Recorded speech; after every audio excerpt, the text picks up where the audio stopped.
22 जनवरी 2019 को कतर में एक मीटिंग फिक्स किया जाता है। तालिबान के तर्जमान कुर्सी पर बैठते ही उन्होंने कह दिया कि अब जंग बहुत लंबी हो चुकी है, दोनों तरफ से लाखों लीटर गैलन खून बह चुका है, अब हम और खून नहीं बहा सकते और अब हम अमन लाना चाहते हैं। दूसरी तरफ अमरीकियों का तर्जमान भी एक अखवानी था जिसका नाम था ज़ल्मे खलीलज़ाद। उन्होंने बैठते ही इस डील के 5 कागजात पेश कर दिए, यानी वो 5 शर्त थे। इस दौरान दोनों तरफ से बातें हुई तो तालिबान का कहना था, हमें कोई इतराज़ नहीं कि आप दैश और अलकायदा पर हमले करते हैं क्योंकि अफगानिस्तान एक खुद मुख्तार मुल्क है। इस दौरान तालिबान ने भी यकीन दहानी करवाई कि हमारा मुल्क किसी के खिलाफ इस्तेमाल नहीं होगा, यानी हमारे मुल्क से दहशतगर्दी नहीं किया जाएगा। तो इस दौरान अमेरिका ने कहा कि तालिबान को पूरे मुल्क में हमले करने बंद करने पड़ेंगे, वो अब कोई भी नुकसान नहीं करेंगे। तो तालिबान ने मान लिया कि हम पूरे मुल्क में अब हमले नहीं करेंगे, मगर अफगानिस्तान के हुकूमत या फौज के साथ बिल्कुल भी हमले बंद नहीं करेंगे।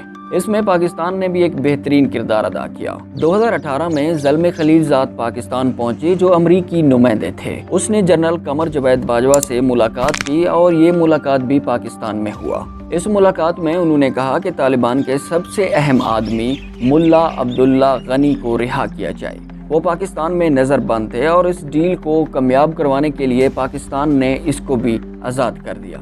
इसके कुछ अरसे बाद कतर में फिर तालिबान और अमेरिका आमने सामने थे। तो अमेरिका के तर्जुमान खलीलज़ाद ने कहा कि मुझे लगता है कि आप वाकई में अमन पसंद लोग हैं। तो जवाब में तालिबान ने कहा कि अमेरिका हमें वक्त दे, वो कब मुकम्मल तौर पर अफगानिस्तान से निकल जाएगा। और ये भी कहा जो हमारे 5000 कैदी कैद हैं उनको भी रिहा किया जाए, और ये कैदी अफगानिस्तान में कैद थे। और तालिबान का ये कहना था जो हमारे पास आपके 1000 कैदी हैं हम उनको भी रिहा कर देंगे, आप ये 5000 कैदी रिहा कर दें, और इसके अलावा अमेरिकी फ़ौज पर भी हमले नहीं करेंगे। लेकिन हैरानगी की बात यहाँ पर है, ये सब मुतालबे अमेरिका ने मान लिए। और यहाँ पर अमेरिका ने यह कहा कि अगर अफगानिस्तान के फ़ौज पर आप हमले करेंगे तो हम बचाने ज़रूर आएंगे, लेकिन आपका बचाव करेंगे। आखिरकार ये मुज़ाकरात अपने आखिरी मरहल में पहुँच गए। ये सारे कागजात वाइट हाउस में डोनाल्ड ट्रंप के सामने पेश किए गए। इन कागजात को डोनाल्ड ट्रंप ने पढ़ा और कहा कि डील फाइनल कर दो, अगर तालिबान को कुछ पैसे वैसे चाहिए तो वो भी मैं देने के लिए तैयार हूँ। मगर अमेरिका के कुछ ऑफिसर्स ने कहा कि हम उन्हें पैसे नहीं दे सकते क्योंकि अब भी वो दहशतगर्द के लिस्ट में शामिल हैं। और फिर 25 अगस्त को दोबारा कतर में अमरीकी और तालिबान के तर्जमान आमने सामने। इसमें कहा गया अमरीकियों की तरफ से कि हम डील के ऊपर साइन तो करेंगे मगर अफगानिस्तान से निकलते वक्त अमरीकी फ़ौज पर कोई हमला नहीं करेगा। तो इस बात पर तालिबान ने यकीन दहानी दिलवाई कि हम अमरीकी फ़ौज पर हमले नहीं करेंगे और इस दौरान किसी बड़े शख्स पर भी हमला नहीं किया जाएगा और ना ही किसी सफारत खाने के ऊपर हमला किया जाएगा। मगर ये मुज़ाकरात 8 महीने तक चलते रहे। मगर इस दौरान तालिबान ने फिर से अमरीकी फ़ौज और कई गैर मुल्की फ़ौज के ऊपर हमले किए, जिसमें कई लोग मारे गए और वहाँ पर एक अमरीकी फ़ौजी भी मार दिया गया। जैसे कहा गया था अगर एक भी अमरीकी फ़ौजी मारा गया तो डील कैंसिल। तो इस दौरान डोनाल्ड ट्रंप ने ट्वीट किया कि हम जिन लोगों से मुज़ाकरात कर रहे हैं वो मुज़ाकरात के काबिल बिल्कुल भी नहीं हैं, यानी वो अमन पसंद लोग नहीं हैं। मैं इसी वक्त इस मुज़ाकरात को ख़त्म करता हूँ और ये मुज़ाकरात कभी नहीं होंगे। मगर 2 महीने के इस छोटे से अरसे के बाद फिर से कतर में एक डील हुई और ये डील में मुज़ाकरात कामयाब हो गए। 2 signatures, applause. We will closely watch the Taliban's compliance with their commitments.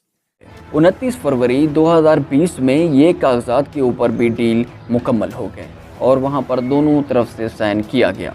इस डील में अमेरिका ने कहा कि मई 2021 तक मैं अपनी तमाम फ़ौज अफगानिस्तान से बाहर निकाल दूंगा। इस मुआहदे का अशरफ गनी भी खैर मकदम कर रहे थे, लेकिन इस मुआहदे में कुछ ऐसी चीज़ें थी जो अशरफ गनी पसंद नहीं करते थे। इस दौरान सदर डोनाल्ड ट्रंप ने अशरफ गनी को फ़ोन किया कि आप तालिबान से अच्छे ताल्लुकात बनाएं और तालिबान से अपना डील करें। अफगान हुकूमत और तालिबान के दरमियान फिर से कतर में एक डील हुई। इस दौरान तालिबान ने कहा जो हमारे 5000 कैदी अफगानी हुकूमत ने कैद किए हुए हैं उनको आज़ाद किया जाए और फिर हम अफगानी फ़ौजी या हुकूमत पर सीज़ फायर नहीं करेंगे। तो इसके बाद तालिबान ने अपने 5000 कैदियों का लिस्ट पेश किया। सदर अशरफ गनी ने ये लिस्ट अमेरिका को दिखाया और कहा कि ये तो सारे वो लोग हैं जो अमरीकी फ़ौजियों के कत्ल के समेत और भी कई बड़े केसेस में गिरफ्तार हैं। मगर सदर डोनाल्ड ट्रंप का जवाब बिल्कुल अलग था। सदर डोनाल्ड ट्रंप का कहना था कि आप तालिबान की बात को मान लें। सदर अशरफ गनी ने कहा था जनाब ठीक है, आप जो कहें। تو افغانستان حکومت نے وہ 5000 قیدی آخر کار رہا کر دیے جو افغانی قید میں تھے۔ جب یہ قیدی آزاد ہوئے تو امریکی CIA نے کہا کہ ہمیں وہ قیدی تو بہت زیادہ مطلوب ہیں۔ تو اشرف غنی نے کہا اب چپ کریں، اب کچھ نہیں ہو سکتا، وہ قیدی آزاد ہو چکے ہیں، اب ہمارے ہاتھ نہیں لگ سکتے۔ اصل میں وہ قیدی کچھ ایران چلے گئے اور کچھ افغانستان حکومت کے ہاتھوں سے بہت دور چلے گئے۔ صدر اشرف غنی نے حکومت کو بہت بچانے کی کوشش کی، مگر حالات اتنے خراب تھے کہ اب یہ لگ رہا تھا کہ طالبان اب دارالحکومت کابل پر قبضہ کریں گے۔ اب طالبان بہت حملے کر رہے تھے اور افغانی فوج بھی ان کے سامنے کمزور ہوتا جا رہا تھا۔ صدر اشرف غنی نے ڈونلڈ ٹرمپ کو فون کیا اور کہا کہ طالبان تو ہماری حکومت کو ختم کرنا چاہتے ہیں، وہ ہم پر بہت زیادہ حملے کر رہے ہیں۔